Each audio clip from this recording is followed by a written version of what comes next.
Hello, my name is Chris Shea. I'm a financial advisor with BPS Financial Services, and we're going to do this presentation on money matters, and hopefully money does matter to you. So let's get right into it. We're going to go through the agenda a little bit, ground rules, introduce myself, but ultimately we want to answer the questions. What do you know or want to learn about managing your money? And hopefully that matters to you in a very great and personal way. So again, my name is Chris Shea. I'm a financial planning and implementation partner with my clients. I help them to make better choices with their money, to have what they want today, and also hopefully get set up for retirement. The objectives today, pretty straightforward.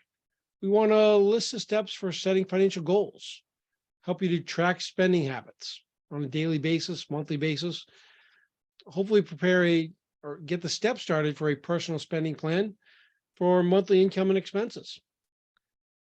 Hopefully give you some ways to decrease spending, maybe some ways to increase income, and hopefully give you a few tools that can help you manage your bills so that you're not stuck chasing your tail every single month. All right. So setting financial goals, write them down and identify them. Well, if you look on the screen here, you're going to see there's a word SMART. Those should be your goals. Your goals should be smart. They should be specific, measurable, attainable, relevant, and timely, right? What's specific and what's measurable, what's attainable, what's timely for you, right? So let's give an example, right? I want to buy a car. Okay, great. That doesn't tell you much, right? A better goal is I want to be able to buy a new Prius and have the down payment ready for next year. The car is going to cost $30,000. My down payment, I want to be $6,000. Which one's a better goal? I want to buy a car, or I want to buy the Prius with $30,000 and $6,000 down in a year. The second one is specific. It's measurable. Do you have enough money? Is it attainable? Depends on your income. Relevant. You need a new car. And timely. You've given yourself 1 year to hit that goal and deadline. It's a smart goal. Identify it, write it down. Then organize your goals, because you are going to have more than one goal. Buying a home, potentially, setting up for retirement, kids' college education, buying that car, buying a boat, going on trips. All those are financial goals that you have to prioritize and figure out how you're going to pay for them. Educate yourself. Hopefully with this presentation, you're going to start that process and you'll continue on with it. And then probably the biggest one is keep evaluating your progress. If you're not keeping track of this, it's just kind of up in the air and it doesn't really help you in a great way. Creating a spending plan. What and why do you want to do that? Well, it's a step-by-step plan for meeting expenses in a given time frame, monthly, annually, quarterly, 5-year plan, whatever the case is, you want to have that spending plan put out there. This is where that B word comes up, where people usually freak out about the budget that they have to do. But with all my clients, once they've implemented a spending plan, it actually reduces their anxiety because it's down on paper. They know how much they're going to spend and they can do it freely. One of the things I tell people all the time is I have in my own personal budget about $100 a month for clothes to buy. Doesn't sound like a lot. I'm not a big shopper, so it's not a big deal. But I know that I can go out every single month and spend $100 on clothes without worrying about it. Now, if I want to spend 150, 200, 500, 1,000, I've got to actually think about it and settle down and go, is that worth it? But up to 100, I can spend it. Gives me a sense of control about my money. And if I don't spend the 100, it all goes into savings, which to the last point, it helps you build your assets. If you don't spend it, you're going to save it. So it's very freeing in that sense. How do you do a spending plan? Well, the first thing you do is track what you spend, right? And there's an activity for this. Then you're going to determine your monthly income and expenses. Find ways to decrease spending and help you build your assets. There's a daily spending diary in the activity guide where you can record the money you spent on a daily basis. Or when we get to the end, you'll see some other options that are available to you as well. But you got to start with just keeping track of what you spend. And once you keep track of it, then you'll be able to realize what you're actually spending and help get you control over your money. Income and expenses. What is income? What is expenses? Yeah, it seems very basic, but we're going to go through it a little bit. Income, wages, self-employment, side hustle. A lot of people have them now. Public assistance, child support, alimony from divorces, interest and dividends from your investments, if they're in a taxable account, Social Security, tips, if you work in a service industry type job. These are all ways that you want to look at your income. And your income has two different levels to it, though. There's a gross income and what your total income really becomes after you take out your deductions, which is net income. Some of the deductions that come out are taxes. If you got benefits at work, those are going to come out as well. Any retirement savings you have, any packages that you get through your work where you might be able to buy things at a discount, public transportation, other things that you prepay for, employee stock option plans, they're going to come out of your paycheck. So your gross income, say $100,000 for just round number. When you get done with all your deductions, your take home and your net income might actually be more like 70,000. That's a big difference in what you can spend. Got to look at it in that way. Social Security income, just going to throw it up there. There's a lot of benefits for Social Security income. You just got to keep track of all those if you're going to look at what your income is if you have Social Security. Expenses fall into two buckets. Fixed expenses, flexible. Fixed expenses don't change a lot. Rent/mortgage. You're going to look at your car payment if you got a car payment. Insurance, that's going to be pretty much a fixed expense from month to month. Your flexible expenses, they change from month to month, and some of them you have control over and some of them you don't. Think of your electric bill. That's going to change on a monthly basis. If you live in the north and you've got oil heat, your oil bill is going to be drastically different in the winter than it is in the summer. Eating in, eating out, those expenses are going to be pretty much different on a month-to-month basis.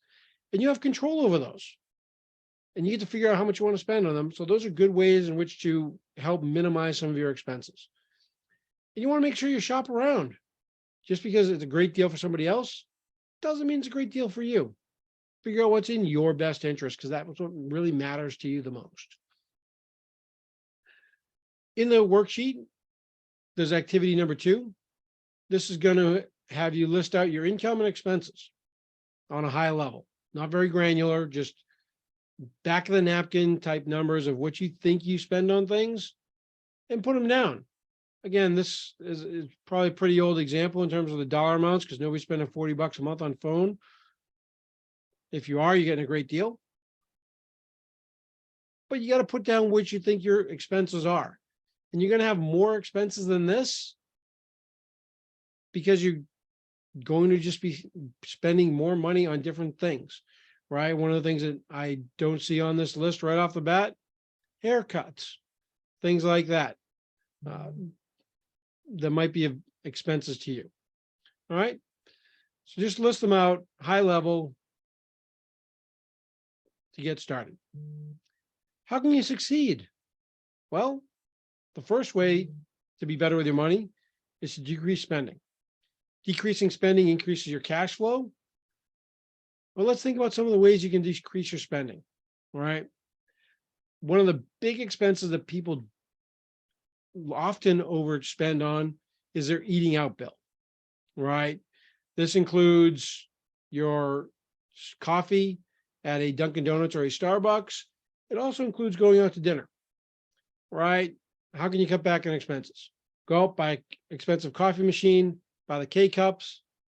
You'll notice that instead of spending $5 a day on coffee at 30 days, just say you did it every day of the month, that's $150. That pays for the Keurig or whatever coffee machine you use. And then you're going to wind up profitable within 2 to 3 months. In addition, going out for dinner. Drinks are very expensive when you go out. Beers, $8, $10. Drinks can be upwards of $10 to $15, $20. Instead, and your appetizers are $15 now. Some of them in the $10 range, but a lot of them are more expensive. 2 drinks and an appetizer. It's around $50. Instead of doing that at the restaurant, maybe you get together with your friends beforehand at somebody's place, have a little appetizer, maybe 2, have a few drinks there. Now all of a sudden your $100 bill might go down to $50. You've just saved a lot of money by eating at home for a portion of the meal. Yeah, you're still going out and being social. And you might find you may never actually go out for dinner because you're having too much fun at your house, and then really save on some cash. Increase income, a little more challenging unless you're going out for a new job, but there's tax credits, there's child tax credits, dependent care, education expenses. Look into some of the tax credits, talk to a professional. They might be able to help you out. And then keep accurate records. This goes beyond just your tax information that's listed, and making sure that you're actually paying your bills on time. I have everything paid automatically before it's due online. It's simpler, it's easier. I don't have to worry about getting any late fees. I haven't had a late fee in a couple of years because everything's automatically paid. Think about doing that. And if not, you're going to want to mail your bills out at least a week before they're due. All right. And you want to keep your records in a safe place. Activity 3 is going to be a payment schedule. You want to put down and break out when you're actually going to get your income and when you're actually going to make your payments, right? So on the left-hand side, you've got the paychecks that are coming in on the 5th, 6th, 13th, 20th, and 27th. Somebody gets paid weekly in this household. Somebody gets paid twice a month. Know when your cash flow is coming in so you can make your expenses appropriate. A lot of credit cards give you the ability to pick the date in which you pay. You might not want to have it around the 1st of the month if that's when you've got your rent due and a lot of these other bills due. Spread them out. Figure out when the payments work for you, right? And then on the right-hand side, figure out your expenses, when those are going to happen as well.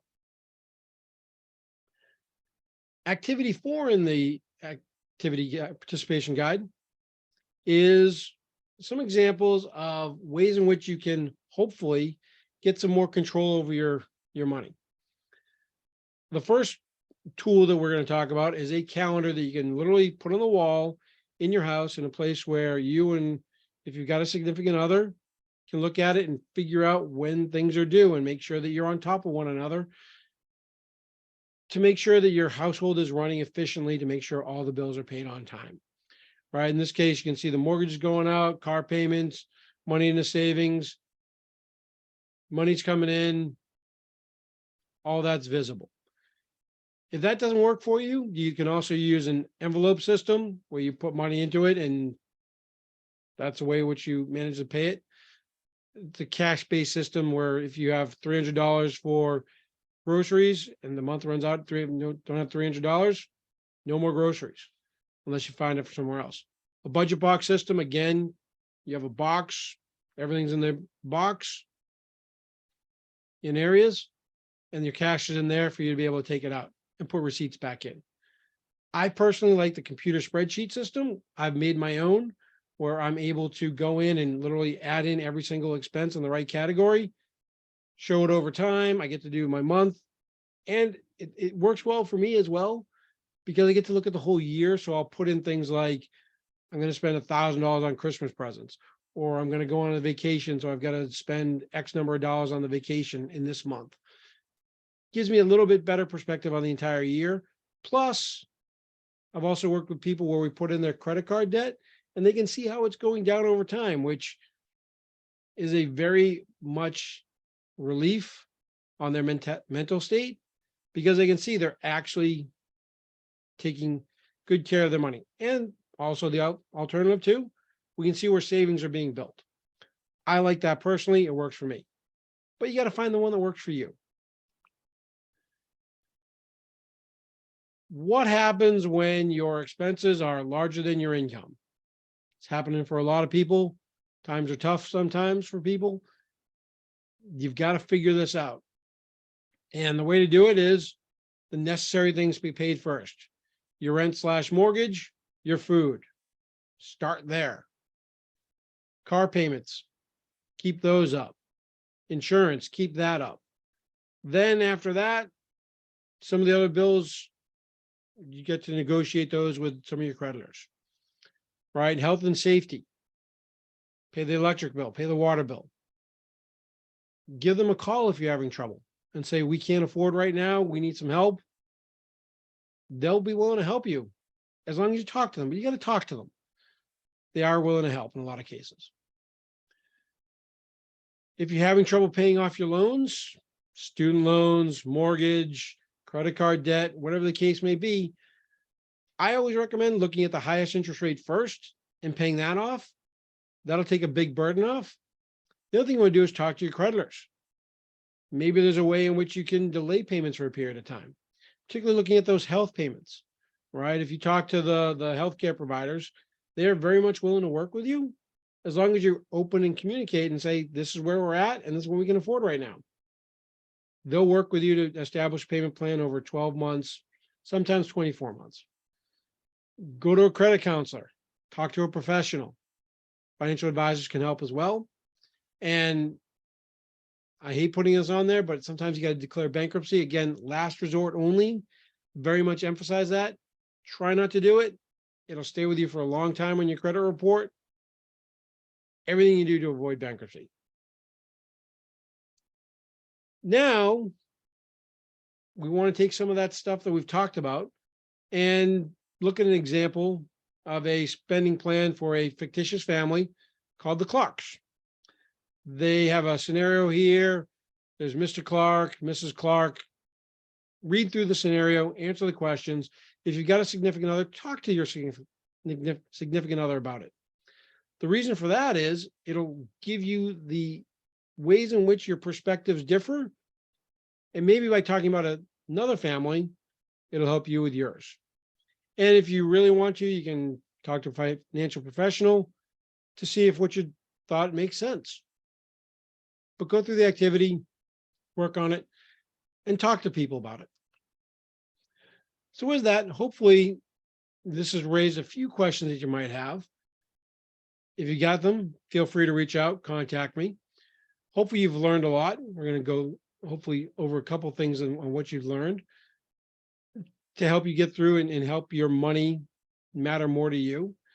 And then if you've got any evaluation, feel free, reach out to me, let me know about that. So hopefully you've learned the benefits of budgeting and having a spending plan. Hopefully you've figured out how to create a spending plan to track your daily expenses and maybe your annual expenses for income. Hopefully you've seen some of the benefits of a spending schedule and a calendar, Excel spreadsheets, and you'll be able to go off and figure out which one works for you. And hopefully I've given you some other considerations that will help you be better with your money and planning your budget. So again, I'd like to thank you for your time, and hopefully that you've learned a few things about how money matters to you and you can be better with it.